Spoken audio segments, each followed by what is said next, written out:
Hello, I'm here again. It's me in the YouTube and wherever else you're viewing this video. I have here a cup of old coffee from this morning that I'm gonna drink.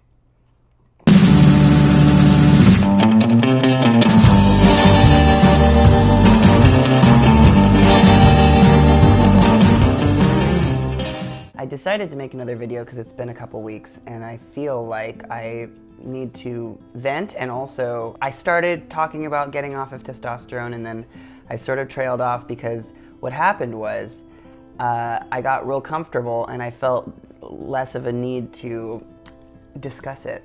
But now that I put those 2 videos out there about getting off of testosterone, or 3 I guess, I feel like it's nice to give a little update on where I am in the process. I was tapering down on my shot dosage every week, which was doctor recommended.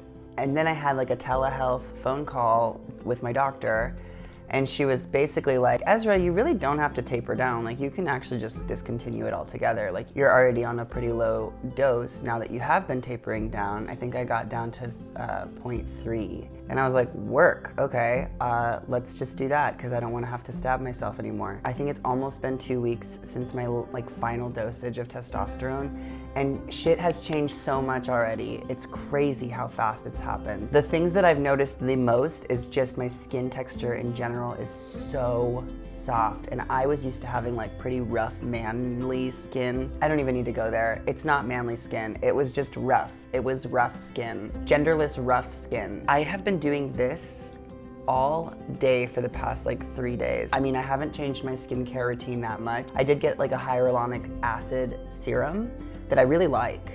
It's from Trader Joe's. It's like cheap. I mean, I don't really spend a lot on skincare. My acne has cleared up significantly. I didn't really have bad acne anymore, but I did have like a pretty significant blackhead issue, and I would do extractions late at night before bed. I would like stand in the mirror and just like, my skin texture's changed a lot. My moods have been significantly improved, but also I started seeing a psychiatrist. My diagnosis has changed. My new psychiatrist believes that I was misdiagnosed with bipolar 2 and has re-diagnosed me with complex PTSD, ADHD, and borderline personality disorder. And borderline personality disorder sounded really scary when he first told me I had it, and then I did some research and I was like, oh yeah, I could see all these impulses to do these things. Like I witnessed the impulses in my head to, to run from intimacy and deep-seated fear of abandonment issues and a very insecure sense of self. But I don't feel like I let them decide things for me. And that's probably just a product of having worked on myself for the past 3 years and getting sober and all these other things. Borderline is hard to deal with, and it gave me a lot of solution as to how to go about calming myself down when I do have really intense mood swings, which is a symptom of borderline. Because now all I have to do is just remind myself that I do have a self. It's not wavering. It's not movable or changeable. I have a self that I was born with, and it's me, and that's who I am. My personality is not who I am, and that reminder just really has helped me, which is wonderful, and I really appreciate science. I'm really excited about the changes that I'm experiencing getting off of testosterone. I feel like more myself than I have in a long time. When I look in the mirror, I'm finally starting to really recognize myself again, and I know it sounds silly because it's only been a few weeks really since I've really started changing my dosage and stuff, but for some reason it might just be psychological, but it really does feel better inside of here. Everything feels better.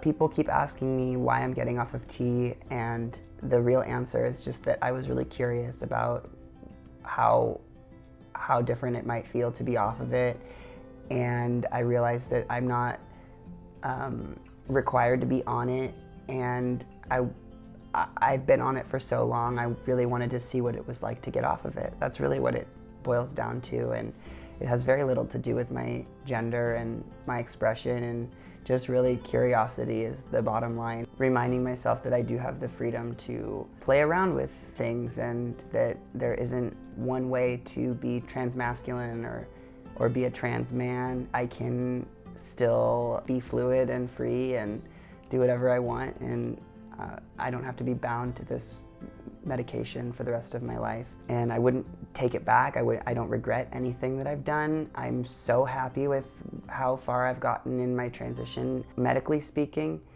And at the same time, my intuition has just been very loudly telling me to cool it with the tea. So that's what I'm doing. I'm just listening, trying to respond and be gentle with myself and take my time and process and reach out for support and show you all that there are many ways to transition, and it doesn't have to be linear and it doesn't have to look like anybody else's transition. Your transition is your own, and all of us sharing our experiences on YouTube and social media could potentially make people feel like this is the way that you are supposed to transition, or this is the formula or the outline that you need to follow in order to have the happiness and the safety and the security that I have in my body and in my identity.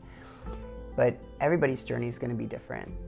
And don't ever let anybody, even another trans person, tell you that this is the route you need to take, because it's gonna be different for everybody, and I'm never gonna tell anybody what to do with their bodies. That's just not, it's not what I wanna do. So thank you so much for following everything. I will keep you all updated with everything that goes on as much as I can. And I'm really excited to be sharing this narrative with you. So thank you, bye.